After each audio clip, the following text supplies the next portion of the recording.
महत्त्वाच्या उपक्रम म्हणा, प्रकल्प म्हणा,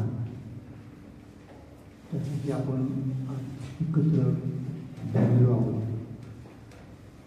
ज्यांच्यामुळं हे शक्य झालं ते जयकर ग्रंथालयाचे प्रमुख विश्लेषक, या ठिकाणी उपस्थित असलेले शिक्षक आणि आपण सर्व प्राध्यापक आणि विद्यार्थी.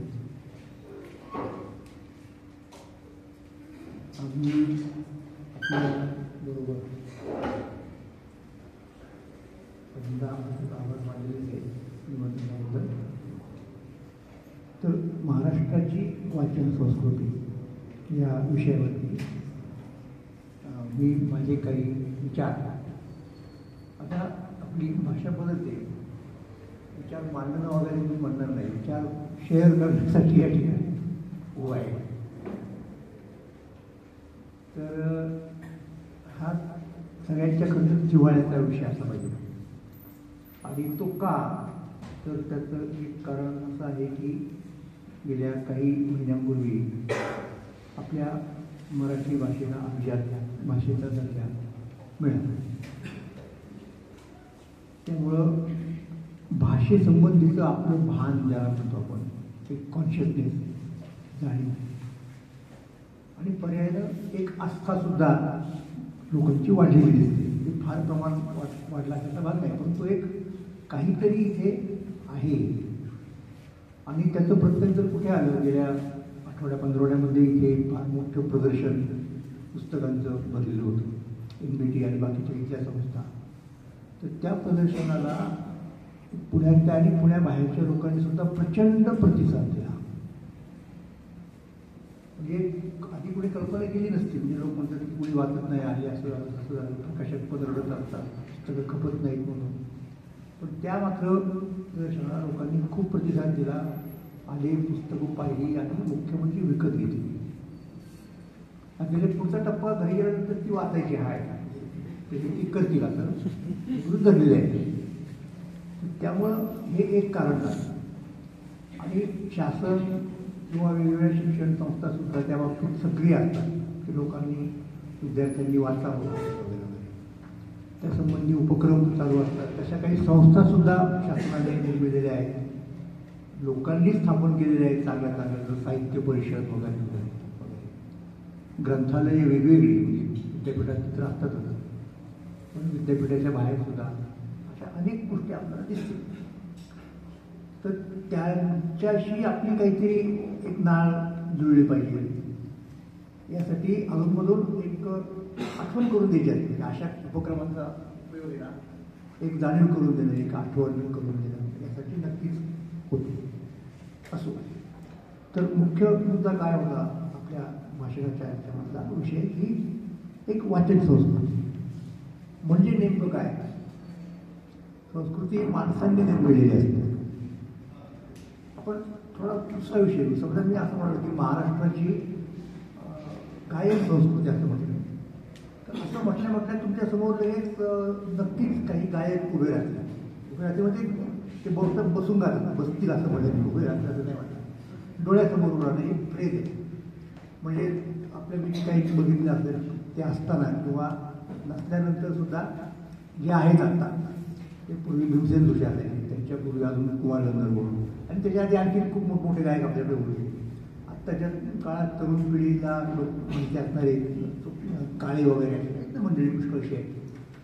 तर ते गात आहेत आणि ते गात आहेत. समजा तुम्ही कल्पना करा की ते गाणारे कुठेतरी बसलेले आहे आणि त्याच्या पुढे कुणीच नाही ऐकायला, अशी आपण कल्पना करू शकतो का? कल्पना करू शकतो आपण, पण त्या कल्पनेचा काय अर्थ असेल का?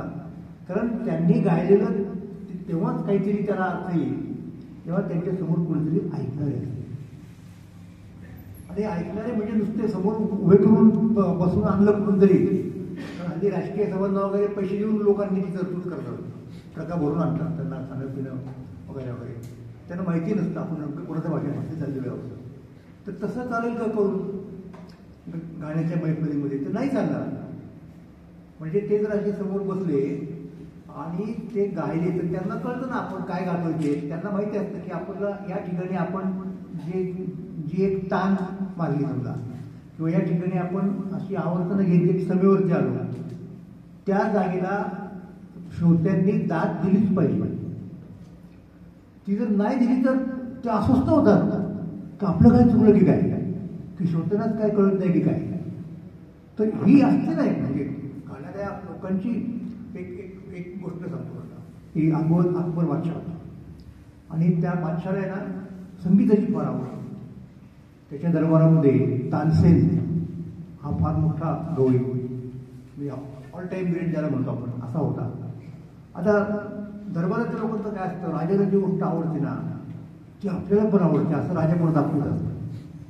म्हणजे राजाची मर्जी आपल्यावरती आपोआप बसते की आपल्या देशातला हा माणूस आहे वगैरे. तर म्हणून ते असे लोक भरभरून दाद द्यायचे ना तानसेनची मैफल चालू असताना. राजा खूप खुश झाला अकबर की अरे आपल्या दरबारातले लोक एवढे गाण्याचे रसिक आहेत, शौकीन आहेत, किती छान गोष्ट आहे. म्हणून त्याने एकदा बिरबलाला बोलून दाखवलं. ते म्हणलं की बघा काय रसिकांची आपली किती टेस्टी त्याला बोलतो आपण, उच्च दर्जाची वगैरे वगैरे आहे, असं असेल का कुठल्या दुसऱ्या राज्यामध्ये. बिरबल हसला त्याच्यावरती. ते बिरबलाला म्हटलं की तू का असतात तो लावून ते काय खरं नसतं काय दाखवताना. तर तू काय पण बोललो पण तू सिद्ध करून दाखव. हे सगळे लोक मराठी चिंताय करू ठीक आहे. मग बिरबलाने काय माहिती का तानसेनची खास मैफल आणि घेतली आणि अगोदर एक पत्रक काढलं. अशी तानसेन साहेबांची मैफल आहे गाण्याची, सगळ्यांनी आलं पाहिजे दरबारातल्या लोकांनी. आणि पुढचा मुद्दा महत्वाचा आहे, तानसेन समेवरती आल्यानंतर जो कुणी दाद देईल, दाद म्हणजे अरे वा काय वाट आहे एवढंच ना लोक त्याच जागी मुंक उडवलं जाईल तिथं तत्क्षणी. आणि मग ती मैफल तानसेन आणि त्यांचे सगळे ते सहकारी, कुणी सतार वाजवणारा, कुणी तबला वाजवणारा, कुणी कप्पा वाजवणारा, हे सगळे बसले आणि बादशाह पण बसलेले आहे. आणि ते सगळे काही 100-1 दरबारी लोक असतील समजा. तर ती पब्लिक अशा प्रकारची मैफल तेव्हा नसायची. जे मोठे मोठे लोक असले त्यांनाच परवडायचे होते. आणि प्रत्येक श्रोत्याच्या पाठीमागे एक तलवार घेऊन खूप. आणि त्याला आपण काय की हा जी दाद दिली की याला दोन माहिती झालं. सुरू झाली मैफल, इतकी चांगली मैफल, इतक्या चांगल्या जागा आहेत की जिथं दाद दिलीच पाहिजे. कुठे कोण दाद द्यायला सगळी चिडचूप. तर खूप वेळ गेला आणि त्यांनी अशी इतकी चांगली जागा घेतली. असा समोरवरती आला, एक माणूस विसरून गेला देवान की आपल्या मागे कोणतरी उभा आहे तलवार घेतलेला आणि आपण जर दाद दिला. तो उठला होता, काय आवाज आहे बहुत अच्छा. आणि मग घाबरला ना त्यावर. तसं काय बादशाने सांगितलं उभे करा म्हणून नाटक होतं सगळं. मग बिरबल म्हटलं की एवढा एकच माणूस आहे खरा रसिक, खरा दर्दी, की जो प्राण्याची पर्वा करत नाही की हे मला आवडलं नाही आवडलं मी सांगणार लोकांना. तसं बरेच पुस्तकं दिली सगळ्या लोकांनी पुष्कळची, पण ते वाचणार आहेत का हा मुद्दा आहे ना.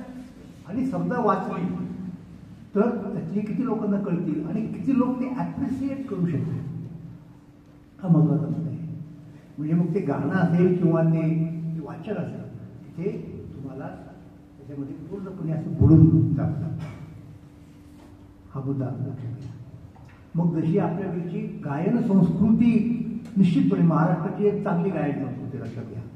आपण बघतो की पुण्याचा विचार केला समजा तर इथे सवाई गंधर्व महोत्सव होतो बा, आता नुकताच झाला मागच्या महिन्यामध्ये. कित्येक वर्षांची परंपरा आहे. सगळ्या भारतातलं चांगले चांगले गवई इथे येतात आणि लोक रात्रभर जागून, तर काही लोक फॅशन म्हणून जातात, तोही मुद्दा असतो की नाही नाही लोकांना कळलं पाहिजे की आपण सुद्धा रसिक आहोत म्हणून मुद्दा तिकीट काढायचं जास्त पैशांचं पुढे जायचं. मग ते जाताना सुद्धा त्याचे प्रोटोकॉल असतात, आपण शांती जाऊन जावं लागतं जातात. पण ती एक संस्कृती आपल्याकडे आहे. पण दुसरा विचार करा तुम्ही, आपल्याकडे नृत्याची संस्कृती आहे का? नाही. ती दक्षिणेमध्ये दक्षिणेत म्हणजे कर्नाटकात, तमिळनाडूमध्ये घरामध्ये बहुतेक ठिकाणी लहान मुलींना नृत्य थोडंफार शिकवलं जातं. आणि तिथे ते सगळं त्या सगळे प्रकार नृत्याचे आहे की नाही, काय त्याला म्हणतो आपण कथ्थक असेल किंवा आणखी दुसरे काहीतरी भरतनाट्य ते तिकडचे सगळे कलाकार असतात. महाराष्ट्रामध्ये नर्तक कमी आहेत. म्हणजेच काय की आपल्या महाराष्ट्रामध्ये नर्तकांची त्यामुळं आपली पंचायत होती. मग आपलं समजा जर कुठे शिष्टमंडळ नाही म्हणतात, पण कलावंताचं जर न्यायचं झालं तर गायक सापडतात भरपूर, पण नर्तकांची पंचायत नाही. फार थोडे नर्तक, फार थोड्या नर्तक. मग आपल्याला लोकनृत्याकडे वळावं लागतं. मग आपलं कोळी नृत्य ठरलेलं असतं, आपलं ते सगळं ठरलेलं असतं. थोडक्यात नर्तनाची संस्कृती आपल्याकडं विकसित झालेली नाही. तशीच वाचनाची सुद्धा संस्कृती आहे, हे मला सांगेल. म्हणजे जशी गाण्याची किंवा नृत्याची संस्कृती हे रसिक पाहणारे आणि ऐकणारे आणि परफॉर्म करणारे यांनी मिळून बनते, एक तो मोठा व्यवहार होतो. तसंच वाचनाची सुद्धा एक संस्कृती आहे, एक मोठा व्यवहार आहे आणि त्याच्यामध्ये अनेक लोक सहभागी झालेले असतात. म्हणजे आपण जेव्हा वाचन संस्कृती म्हणतो तेव्हा तो फक्त वाचकांचा मुद्दा नसतो, तो लेखकांचाही मुद्दा असतो. म्हणजे उद्या असं सांगितलं कुणी, एखाद्या वाचकाने सांगितलं की आम्ही वाचलं असतं पण आम्हाला आवडतील असे लेखकच नाहीत, लेखक चांगलं लिखत नाही झाले, तर काय करणार लेखक त्याचा संपूर्ण दोषावर काही वाचकांच्यावरती टाकून मोकळे होऊ नाही शकत. लक्षात घ्या, म्हणजे वाचन संस्कृती म्हणजे फक्त वाचकांची नाही, त्याच्यामध्ये लेखक आले, त्याच्यामध्ये प्रकाशक आले. लक्षात घ्या, सगळ्यात महत्त्वाचा मुद्दा तो आहे. जे घटक आहेत ना, लेखक हा सुरुवात लेखकापासून होती समजा, पण त्याने एकदा लिहून टाकल्यानंतर त्याची प्रक्रिया असते ती काही सोपी नसते. तिथे त्याचं जे आस्तिकित असतं किंवा आता त्याच्या काळात टिपी केलेलं असतं, कोणीतरी पाहावं लागतं, त्याच्यात काही संस्कार, संपादकीय संस्कार त्याच्यावरती घडवावे लागतात वगैरे वगैरे.